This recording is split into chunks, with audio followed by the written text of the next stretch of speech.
Hello friend, तो स्वागत है आपका ब्रीदिंग इन एक्सचेंज गैस के लेक्चर नंबर 4 में। तो अभी तक पहले वाले लेक्चर नहीं देखे हैं तो पहले वाले लेक्चर देख लिए। तब चलिए आगे बढ़ते हैं और देखते हैं इसमें क्या क्या पढ़ने वाले हैं। तो इसमें पढ़ने वाले हैं transport of oxygen, transport of carbon dioxide and regulation of respiration and destroyed of the respiratory system and DPP3 को भी सोल्व करेंगे।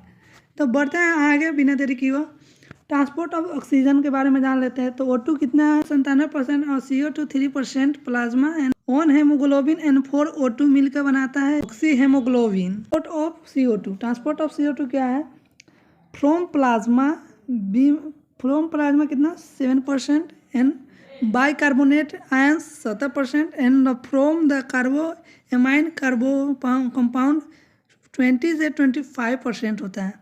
From the plasma 7% CO2 plus H2O carboxylic anhydrase के प्रेजेंस में H2CO3 में यानी कार्बोनिक एसिड में टूटता है। ट्रांसपोर्ट ऑफ CO2 सबसे पहले समझ लेते हैं। तो from the bicarbonate ions H 70% CO2, इसको समझ लेते हैं। सबसे आगे बढ़ते हैं, समझने की कोशिश करते हैं। विच H प्लस आयन और K plus ions increase in the RBC, then Cl minus enter in the RBC and the naturalize, then it is called chloride shift, not HB buffer product, acid base balance। C में आता है from the carbamino carbon compound 20 से 25% carbon is the transported RNH2 plus CO2 RNH plus COOH। NEET में पूछा हुआ question है 100 ml deoxygenated blood जो होता है कैरी 4 ml CO2। इसको याद कर लीजिएगा। 100 ml जो डीऑक्सीजनेटेड ब्लड जो होता है कैरी करता है 4 ml CO2। Note cellular respiration इसको बोलते हैं। अब आ जाता है रेगुलेशन ऑफ रेस्पिरेशन। तो रेगुलेशन ऑफ रेस्पिरेशन जो है, एक में आता है न्यूरल कंट्रोल। जो न्यूरल कंट्रोल है उसमें एक नंबर में आता है रेस्पिरेशन रिदम सेंटर। तो एक आता है ब्रेन जो होता है मेड्यूला एंड ऑब्लंगेटा। ब्रेन में कहाँ खुलता है? मेड्यूला एंड ऑब्लंगेटा, उसको बोलते हैं respiratory rhythm centre. Medullary oblongata को क्या बोलते हैं? Respiratory rhythm centre. आगे बढ़ते हैं, समझने की कोशिश करते हैं। तो ब्रेन जो होता है मुलेंगा ऑब्लंगेटा में जाता है रेस्पिरेटरी रिदम सेंटर जिसको बोलते हैं। उसका 2 पार्ट होता है। एक में आता है डोर्सल RC या DRC या वेंट्रल RC VRC। तो सबसे पहले जो डोर्सल होता है उसका होता है इंडक्स इंस्पायरेशन या डायफ्रागम एक्सटर्नल ICM होता है। और जो वेंट्रल RC होता है वो होता है नॉर्मली इनएक्टिव एंड रेगुलेशन एंस एंड द एक्सपायरेशन। आगे बढ़ते हैं, समझिए। रेगुलेशन ऑफ रेस्पिरेशन में ही आता है 2 नंबर पर आता है पेन्यूमोटाइसिस सेंटर्स। इसमें आता है ब्रेन जो होता है hindbrain and the pons varolii या पेनियोटॉक्सिन सेंटर बोलते हैं। इसको बोलते हैं pneumotaxic centre can moderator respiration rhythm centres and pneumotaxic centre is the sweet of the bottom of the inspiration. What topic इसमें है? Hering Breuer reflex. Regulation of respiration neural control. तो respiration rhythm centre को brain the medulla oblongata respiration rhythm centre भी बोलते हैं। इसका 2 part होता है। कौन कौन होता है? DRC एंड VRC जान गए। आगे बढ़ते हैं। B नंबर आता है पेन्यूमोटॉक्सिक सेंटर जो ब्रेन से कहाँ जाता है? पोन्स भ्रोवली में। एंड पोन्स भ्रोवली कहाँ ओपन होता है? पेन्यूमोटॉक्सिक सेंटर में। और वो आगे जाके बताया कैन मॉडरेटर रिदम सेंटर इसको बोलते हैं। आगे बढ़ते हैं।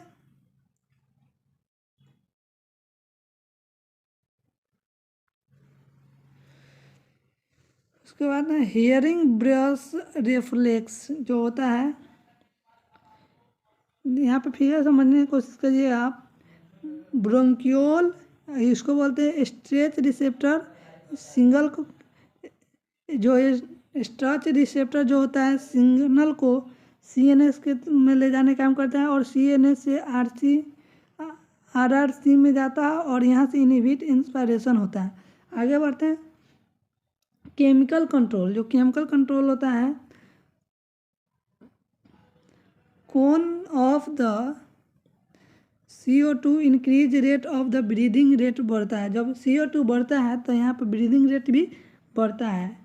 NH+ आयन बढ़ता है तो ब्रीदिंग रेट बढ़ता है। टेम्परेचर जो होता है बढ़ता है तो इसका ब्रीदिंग रेट भी बढ़ता है। तो NCERT में पूछा हुआ क्वेश्चन है, आर्टिक आर्च क्रोटाइड आर्टियम, या बोल सकते सेमोरेसेप्टर, केमोरेसेप्टर की तरह हो गया। डिसऑर्डर ऑफ रेस्पिरेटरी सिस्टम, तो इसमें आता है कोमो कोल्ड, या इसको बोलते हैं फिनोवायरस, या इसका दूसरा नाम भी है रिनिटीज। इसका क्या होता है, रूनिंग नोज होता है, कूड and cold and headache and fever. Pharyngitis इन जो होता है inflammation of the pharynx and laryngitis जो होता है इन्फ्लामेशन ऑफ द लेरिक्स में होता है। आगे बढ़ते हैं। अस्थमा जो होता है एलर्जिक प्रॉब्लम है। अस्थमा कैसा प्रॉब्लम है, तो एक एलर्जिक प्रॉब्लम है। Spasm the contraction occur is the smooth muscle of the bronchi and the ब्रांक्यूल्स।